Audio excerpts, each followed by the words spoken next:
Bharatiya Janata पार्टीने election मोडवरती Bharatiya Janata पक्ष आला असून मिशन बारामतीला पुन्हा एकदा बळ देण्यात आलंय आणि या उपक्रमाअंतर्गत बारामती लोकसभेतील इंदापूर, बारामती तसंच कर्जत जामखेड मतदारसंघात भाजपच्या 39 शाखांचं उद्घाटन करण्यात आलं। भारतीय जनता पक्षाचे प्रदेशाध्यक्ष चंद्रशेखर बावनकुळे या उपक्रमाला उपस्थित होते आणि यावेळी त्यांनी शरद पवारांवर निशाणा साधताना पवारांनी जाणीवपूर्वक बारामतीचा विकास रखडवल्याचा आरोप केला। तसंच 3 महिन्यांच्या आत देवेंद्र फडणवीसांसह बारामतीत पुन्हा येऊ आणि लोकसभा विधानसभा जिंकू असा विश्वास त्यांनी व्यक्त केला।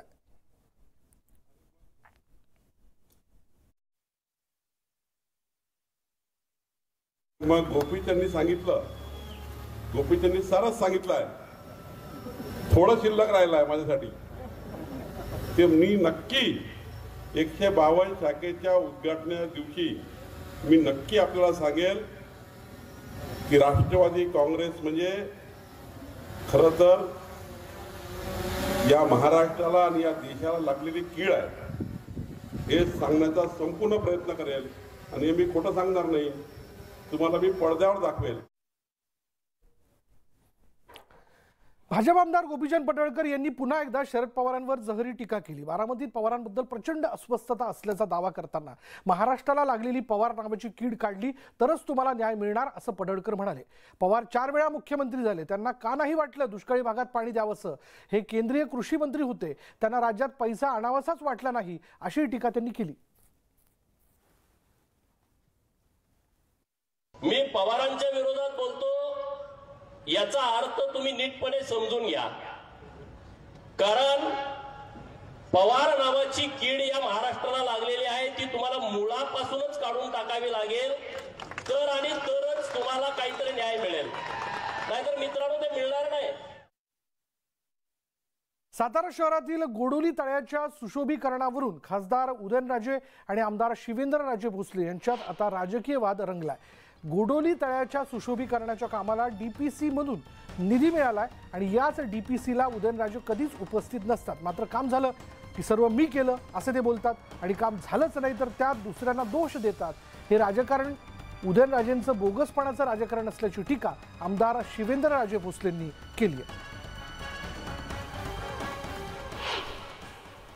जे कोणी येऊन इथं जे काही बोलून गेले, फिरोज म्हटला, माझी एवढीच त्यांना आणि त्यांच्या कार्यकर्त्यांना आहे की आपले नेते डीपीडीसीला हजर असतात का एवढे फक्त माहिती तुम्ही जाऊन घ्या, मला ती काढून द्यायची गरज काम मंजूर झालं की मी केलं आणि जर झालं नाही तर मग बाकीच्यांचं आहे, त्याच्याशी माझा काही संबंध नाही।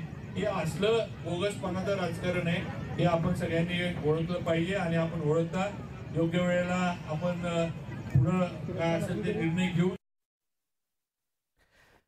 बीड नंतर आता शिर्डीत पुन्हा एकदा इंदुरीकर महाराजांनी गौतमी पाटीलवर टीका केली आहे। गाडा आला आणि घाटात झाला राडा, थिल्लरपणा सोडून संस्कृती टिकवणं गरजेचं आहे असा सल्ला त्यांनी उपस्थितांना दिला। शिर्डी इथं भरलेल्या महापशुधन एक्स्पोच्या समारोपामध्ये त्यांचं कीर्तन आयोजित करण्यात आलं होतं।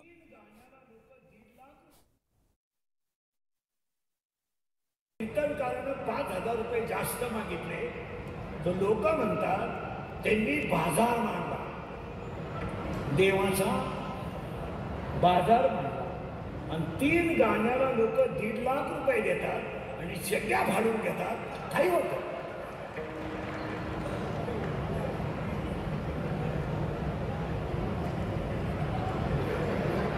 तीनच गाणे पण शिट्या। गाडा आला आणि घाटात राडा झाला,